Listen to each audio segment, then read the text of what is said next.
வணக்கம். அது மாவட்ட நீதிமன்ற வேலைவாய்ப்பு, அப்புறம் பாண்டிச்சேரி பீப்புள் அப்ளை பண்ணுறவங்க தனியாக ரெக்கமெண்ட் பண்ணியிருக்காங்க. ஸோ அவங்களுக்கு வந்து பார்த்திங்கன்னா சிலபஸில் வந்து ஹவுஸ் கீப்பிங், அதாவது வீட்டு பராமரிப்பு முறைகள் அப்படிங்கிற டாபிக் வந்து வச்சுருக்காங்க. ஸோ அது ரிலேட்டடாக தான் இம்பார்ட்டன்ட் ஒன் வேர்டு வந்து இன்றைய காணொலி வேலையாக நம்ம தெரிஞ்சுக்கொள்ள போகிறோம். நீங்கள் முதல் தடவை நம்ம சேனலை பார்க்குறவராக இருந்தால் மறக்காமல் சப்ஸ்கிரைப் பண்ணிட்டு கண்டினியூ பண்ணுங்கள். இப்போ வந்து பார்த்திங்கன்னா நமக்கு வந்து 100 கொஸ்டின் மாவட்ட நீதித்துறை வேலைவாய்ப்பில் அதில் 50 தமிழ், 50 மதிப்பெண் வந்து பார்த்திங்கன்னா இந்த அலுவலக பராமரிப்பு, வீட்டு பராமரிப்பு முறைகள் கேட்குறாங்க.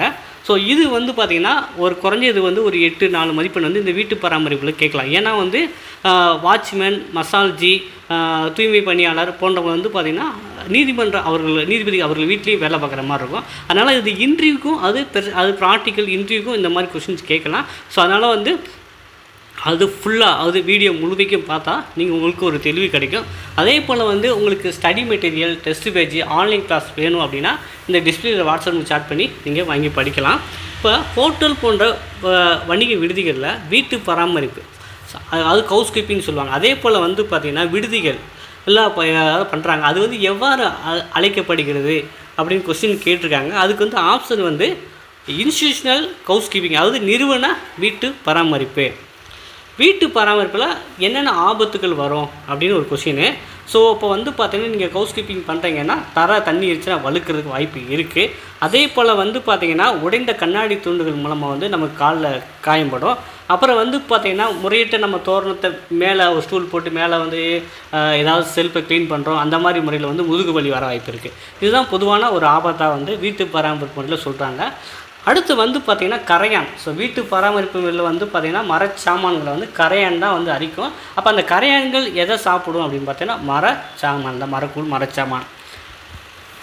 அதாவது உலோகம் அல்லது மரபு பரப்புகளை மெருகூட்டுவதற்கு பயன்படும் கூர்மையாக்கும் கல் அல்லது கிரிட் பேப்பர் அப்படின்னு என்னென்னு கேட்டிருக்காங்க. அதாவது அப்ரசிவ் சொல்லுவாங்க. நம்ம வந்து உப்புத்தாள்னு சொல்லுவோம். அந்த உப்புத்தாள் வந்து சுரண்டுவாங்க. அது வந்து சரியாக இப்போ பெயிண்ட் அடிக்கிறதுக்கு முன்னாடி செவத்தை அந்த உப்புத்தாள் வந்து சொன்னிட்டு தான் பண்ணுவாங்க. அதுக்கு உராய்வு தாள்னு சொல்லலாம். இல்லாட்டி இவங்க வந்து இங்கிலீஷில் வந்து அப்ரசிவ்னு சொல்லியிருக்காங்க. ஓகேவா?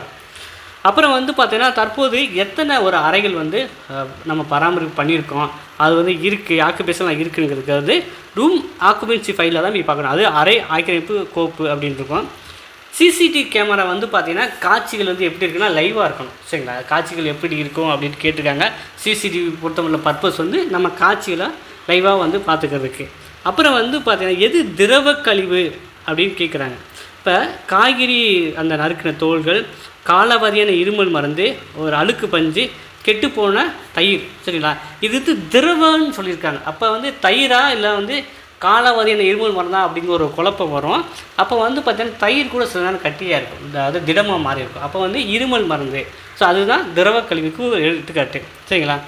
அப்புறம் வந்து பார்த்திங்கன்னா பூச்சிகளை தடுக்கிறதுக்கு, சமையலறையில் பூச்சிகளை தடுக்கிறதுக்கு நம்ம என்ன பண்ணணும் அப்படின்னா ஒவ்வொரு டப்பா பாக்ஸ்லாம் நம்ம வந்து சில கிராசரி ஐட்டங்கள் வந்து போட்டிருப்போம், கடுகு, மிளகு டப்பா.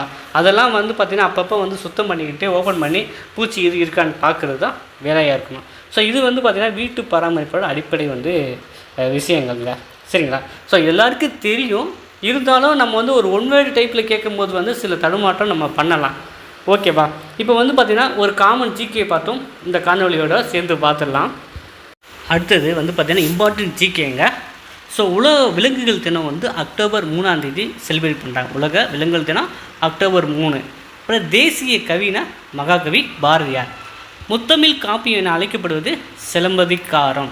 முத்தமிழ் காப்பியம், இரட்டை காப்பியம் வந்து சிலப்பதிகாரம். பாவேந்தர் வந்து பாரதிதாசன். பாவேந்தர்னா பாரதிதாசன். வள்ளலார் என அழைக்கப்படுபவர் ராமலிங்க அடிகளார்.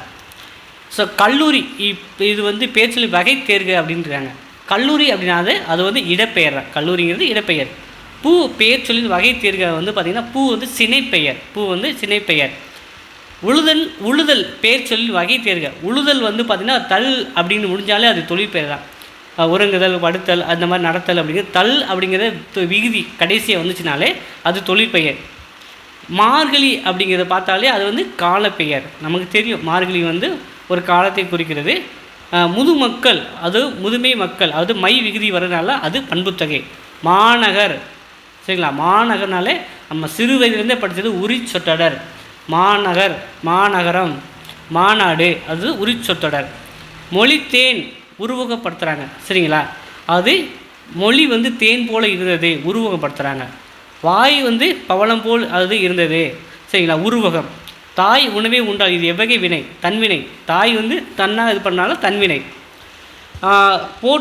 போட்டியில் எல்லாரும் வெற்றி பெற முடியாது, இது எவ்வகை வினைனா எதிர்மறை வினை. சரிங்களா? போட்டியில் எல்லாரும் வெற்றி பெற முடியாது என்பது எதிர்வகை வினை. போட்டியில் சிலர்தான் வெற்றி பெற முடியுங்கிறது எவ்வகை வாக்கியம்னா உடன்பாட்டு வாக்கியம். போட்டியில் சிலர்தான் வெற்றி பெற முடியுங்கிறது உடன்பாட்டு வாக்கியம். தமிழகத்தில் எந்த மாவட்டம் ஆண் பெண் விகிதாச்சாரத்தில் முதலிடம் வைக்கிறது அப்படின்னா தூத்துக்குடி. சரிங்களா? உச்சநீதிமன்ற நீதிபதிகளில் ஓய்வு பெறும் வயது அப்படின்னா 65. அது உச்சநீதிமன்ற நீதிபதிகளில் ஓய்வு பெறும் வயது வந்து 65. இந்திய அரசியலமைப்பில் 8வது அட்டவணையில் சேர்க்கப்படாத மொழி யாதுன்னா ஆங்கிலம் தான். சரிங்களா? 1944 எங்கு நடைபெற்ற மாநாட்டில் நீதி கட்சியானது திராவிட கழகமாக மாறினது? அது சேலம் மாநாட்டில் தான் நீதி கட்சியானது திராவிட கழகமாக மாறினது. 18 உறுப்புகள் கலந்து பாடப்படும் நூல் வந்து பார்த்திங்கன்னா கலம்பகம். தொண்டர் சீர் பரவல் என போட்டப்படுகிறவர் வந்து பார்த்திங்கன்னா பாராட்டப்படுவர் சேக்கிலார். தமிழ்மறை திருக்குறள். இந்தியாவின் தொல்லியல் தாவரங்களில் ஆராய்ச்சி உள்ள இடம் வந்து பார்த்திங்கன்னா போபால். அதிக அளவில் ஆல்கஹால் உட்கொள்வதில் பாதிக்கப்படும் உறுப்பு வந்து கல்லீரல். நைட்ரஜன் அடங்கிய ஒரு பொதுவான உரம் வந்து பார்த்திங்கன்னா யூரியா. இந்திய ரிசர்வ் வங்கி வந்து ஆரம்பிக்கப்பட்ட ஆண்டு வந்து 1935. ஸோ நம்ம வந்து பார்த்திங்கன்னா ஒரு வீட்டு பராமரிப்பு பார்த்தோம். அதனோடு சேர்ந்து அடிப்படை ஒரு வரி வினா ஜிகே அடிப்படையிலையும் பார்த்துருக்கோம். ஸோ இந்த இந்த பிடிஎஃப் வந்து ஏற்கனவே நீங்கள் ஸ்டடி மெட்டீரியல் வாங்கியிருந்தீங்க அப்படின்னா இன்றைக்கி டெஸ்ட்டோடு அது சேர்த்து அனுப்பிச்சி விட்ருங்க. நீங்கள் வந்து யூட்டிலைஸ் பண்ணிக்கலாம். இன்னமும் நம்ம டெஸ்ட் பேஜ் வந்து ஒரு 4 டெஸ்ட்டு தான் நடைபெற்றுக்கு இருக்குது. வேணுங்கிறவங்க வந்து நீங்கள் ஜாயின் பண்ணாலும் 4 டெஸ்ட்டு மொத்தமாக கொடுத்துருவேன். ரிமைனிங் டெஸ்ட்டில் வந்து நீங்கள் அப்படியே ஜாயின் பண்ணிக்கலாம்.